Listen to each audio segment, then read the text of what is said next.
Hello my dear student, कैसे हैं आप सभी लोग। आशा करता हूं कि आप सभी लोग अच्छे होंगे और आपकी तैयारी बेहतरीन चल रही होगी।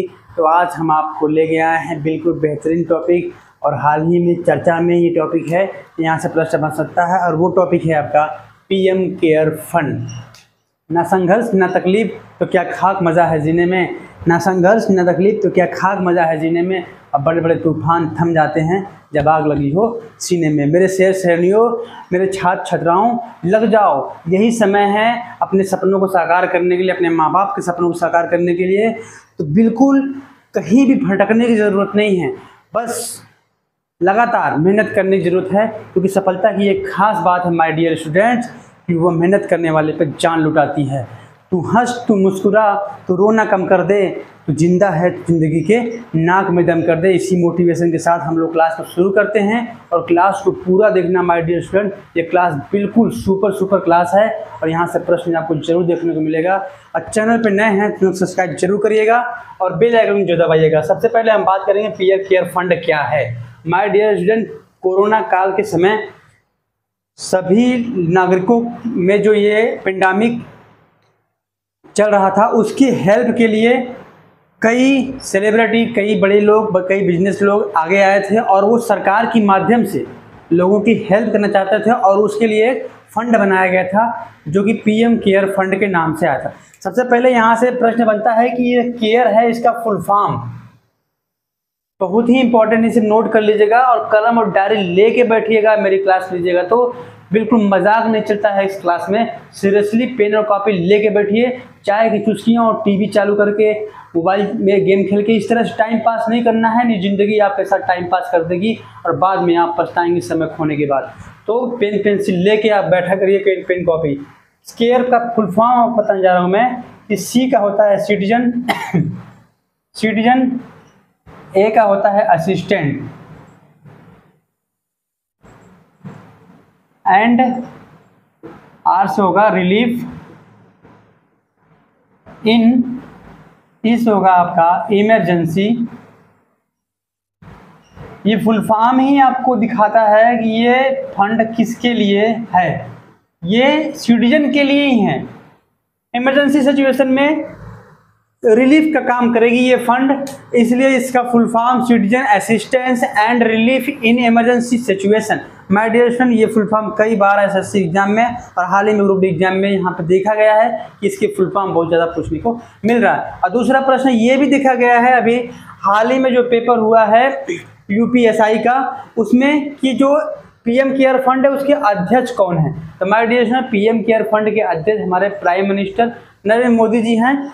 कौन है इसके अध्यक्ष, नोट कर लीजिएगा, नरेंद्र मोदी जी। और आपको यहाँ से बताना चाहूँगा कि पीएम केयर फंड जो बना था वो 27 मार्च 2020 को इसकी स्थापना की गई थी। ये चीज़ें आप नोट कर लीजिएगा। अब हम बात करने जा रहे हैं जो अभी करंट में हाल ही में न्यूज में है, वो है ट्रस्टी। जी हाँ, इस पीएम केयर फंड के ट्रस्टी के रूप में 3 लोगों को बनाया गया है। किसको किसको है, उनके हम नाम नोट करेंगे और उनसे संबंधित सभी प्रश्नों को कवर करेंगे। सबसे पहला हम बात करने जा रहे हैं टाटा सन्स के जो अध्यक्ष हैं वो कौन है, रतन टाटा जी।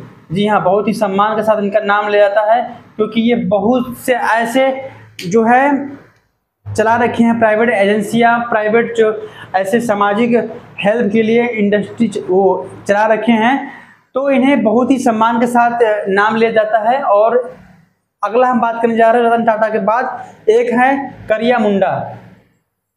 आपको बता दें कि करिया मुंडा जी जो है वो हमारे लोकसभा के उपाध्यक्ष थे। क्या हैं, लोकसभा के उपाध्यक्ष, नोट कर लीजिएगा।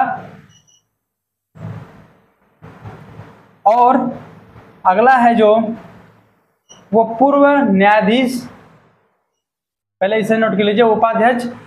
और अगला है जो है तीसरे व्यक्ति हैं वो है आपके केटी थॉमस। कौन है, केटी थॉमस जी हैं जो कि पूर्व न्यायाधीश हैं, सुप्रीम कोर्ट के क्या हैं वो, पूर्व न्यायाधीश, नोट कर लीजिएगा। इन तीनों लोगों को पीएम केयर फंड ट्रस्ट का ट्रस्टी बनाया गया है। माय डियर स्टूडेंट, ये क्वेश्चन जो है बिल्कुल बेहद ही स्टार बना लीजिए इसको। यहाँ से प्रश्न आपको देखने को मिलेगा कि किन 3 व्यक्तियों को जो है पीएम केयर फंड के ट्रस्टी बनाया गया है। अब हम बात करने जा रहे हैं रतन टाटा जी से संबंधित जितने भी महत्वपूर्ण अभी करंट के हाल ही के प्रश्न हैं, जैसे कि एयर इंडिया के बारे में आप जानते होंगे कि इसकी स्थापना जो है एयर इंडिया के जो है अध्यक्ष जो है टाटा समूह के जो अध्यक्ष हैं रतन टाटा जी 1932 ईस्वी में किया था। कब किया था? 1932 ईस्वी में ये टाटा समूह के पास था, बट कुछ ऐसी परिस्थिति आई कि ये भारत सरकार के अधीन कर दिया गया एयर इंडिया को। लेकिन अब फिर से एयर इंडिया टाटा समूह का हो चुका है और इसके नए सीईओ भी बनाए गए हैं। तो इन सभी प्रश्नों को आप नोट करते जाइएगा एक एक करके। तो हम बात करने जा रहे हैं एयर इंडिया के बारे में। तो इसकी स्थापना 1932 ईस्वी में हुई थी और ये उसके बाद गवर्नमेंट ऑफ इंडिया जो है इसके द्वारा इसके अधीन कर लिया गया था। अब ये जो है रतन टाटा जी के पास है। किसके पास है? और इसके जो है सीईओ बनाए गए अभी वो हैं चंद्रशेखर। कौन है? नोट कर लीजिएगा, ये प्रश्न आपको जरूर देखने को मिलेगा क्योंकि ये करंट का भी न्यूज बनता है और स्टैटिक का भी न्यूज बनता है यहाँ से प्रश्न कि यहाँ पे सीईओ कौन बनाया गया और इसकी स्थापना कब की गई। अब हम बात करने जा रहे हैं नई संसद प्रोजेक्ट। जी हाँ, नई संसद यानी कि न्यू विस्टा प्रोजेक्ट जो है इसमें जो है टाटा समूह ने भी पार्टिसिपेट किया है। इनके भी यहाँ पे काम किए जा रहे हैं। तो यहाँ पे आप नोट कर सकते हैं कि सेंट्रल विस्टा प्रोजेक्ट में किसका किसका है। तो एक तो L&T है और दूसरा जो है टाटा समूह जो कि 816 करोड़ की जो है वेंडर जो कॉन्ट्रैक्ट होता है उन्होंने जीता है। तो और यहाँ पे ये भी काम कर रहे हैं। अभी हाल ही में आपको बता देना चाहूँगा कि राजपथ मार्ग को उसका नाम बदल दिया गया है और इसका नाम क्या रख दिया गया है? कर्तव्य पथ। क्या रख दिया गया है? कर्तव्य पथ। ठीक है। अब हम बात करेंगे कि लोकसभा, क्यों लोकसभा की बात करने जा रहे हैं? क्योंकि लोकसभा के उपाध्यक्ष के अभी करिया मुंडा जी को ट्रस्टी बनाया गया। तो यहाँ से प्रश्न बन सकता है। तो मैं लोकसभा का बिल्कुल महत्वपूर्ण क्वेश्चन की बात करूंगा कि आर्टिकल नंबर 100 जो है वो निर्णायक मत देने का अधिकार देता है लोकसभा के अध्यक्ष को। तो ये बात आप नोट कर लीजिएगा कि आर्टिकल नंबर जो है 100 निर्णायक मत, जब संसद में कोई कानून पारित होता है और दोनों साइड में मत बराबर होता है तो निर्णायक मत के रूप में लोकसभा के अध्यक्ष मत कर सकता है, वोट दे सकता है। ठीक है माय डियर, ये प्रश्न यहाँ से बनता है।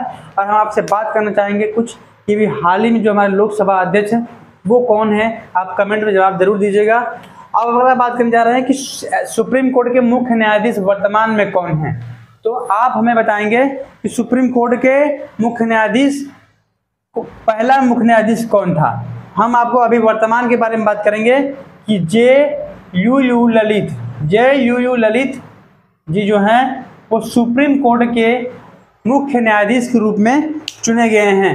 अब हम आपको बता देना चाहेंगे कि जो लोकसभा के अध्यक्ष हैं इस समय वो 17वीं लोकसभा अध्यक्ष, नोट कर लीजिएगा 17वीं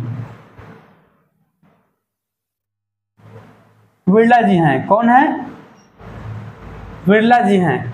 अब हम आपसे बात करना चाहेंगे, इनका पूरा नाम ओम बिरला है। क्या है? ओम बिरला, नोट कर लीजिएगा। और ये कौन से नंबर के हैं? 17वीं लोकसभा के अध्यक्ष हैं। अब आपसे हम एक क्वेश्चन पूछना चाहेंगे कि जो है पीएम केयर फंड जो है अब वो किसके अधीन है। ये अगर प्रश्न आपको आंसर आता है तो कमेंट में जवाब जरूर दीजिएगा। और अगर आपको क्लास अच्छी लगी हो, अगर आपको क्लास से थोड़ा सा भी हेल्प मिला हो तो क्लास को जरूर लाइक करिएगा और ज़्यादा लोगों के पास शेयर करिएगा। पढ़ते रहिए, आगे बढ़ते रहिए। जय हिंद।